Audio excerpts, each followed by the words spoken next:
Hi there, my name is Kellen. I'm a product manager for Tektronix. We're here today to talk about taking basic two-port measurements with our Vector Network Analyzer. If you haven't watched our previous video on calibration, I'd recommend you go back and do so now. And if you have, then let's get started. Alright, so we're going to be in our two-port, two-path measurement here. And the device under test that we have is this mini circuits filter.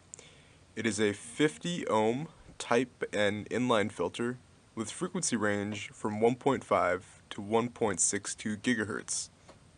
Now to make our measurement, I'm simply going to connect it onto port 1.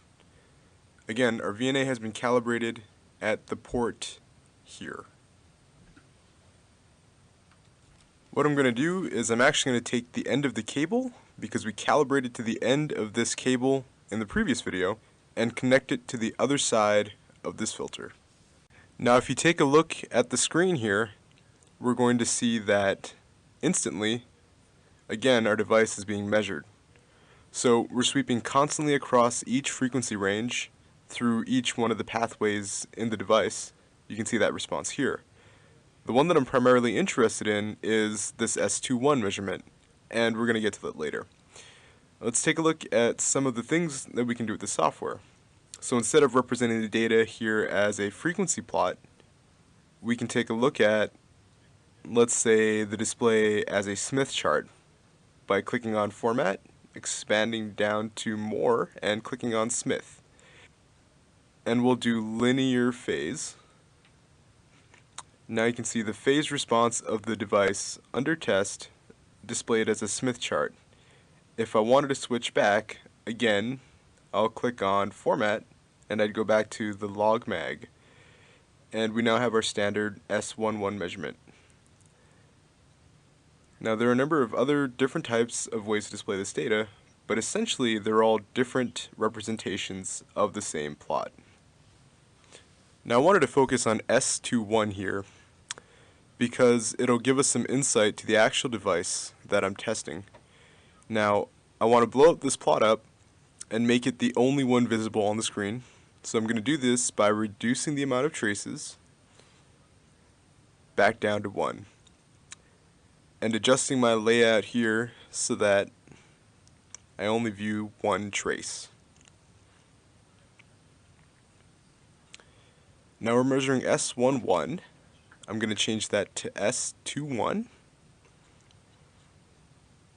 Okay. And now I want to zoom in a little bit on our actual filter response here. So I'm going to adjust my start and stop frequencies. I'm going to change my stop frequency, let's say down to about 2 gigahertz.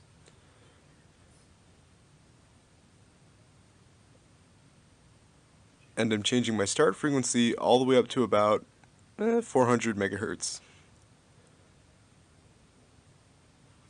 I have a slightly clearer picture. I'm actually just going to move the stop frequency out a little bit more to about 2.5 gig. It's going to be a very good picture of our filter response. Now if I want to know more about the exact numbers and the exact response here, I'm going to add some markers. To add a marker, I go to Setup, and I click Marker 1 to add the marker onto the plot. You can click and drag to move the marker, and you can see its appropriate response up here. Marker 1 frequency and amplitude response.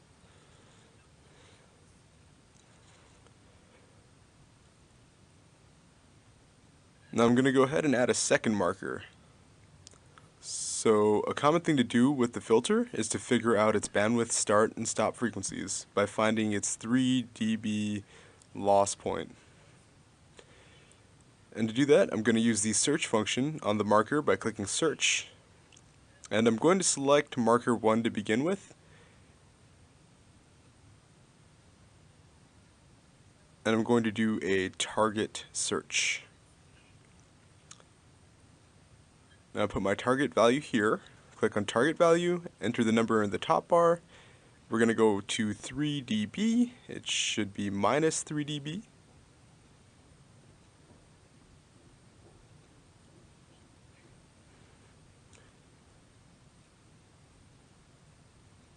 And we're going to go and search right. so a search left, because there's marker number 2. So we can find the -3 dB point of marker number 2 here. We'll do the same thing for marker number 1 by clicking on marker 1.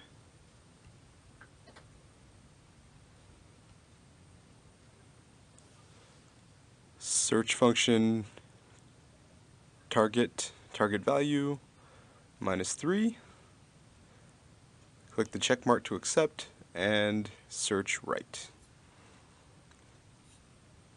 Now it finds the -3 dB point of the first marker.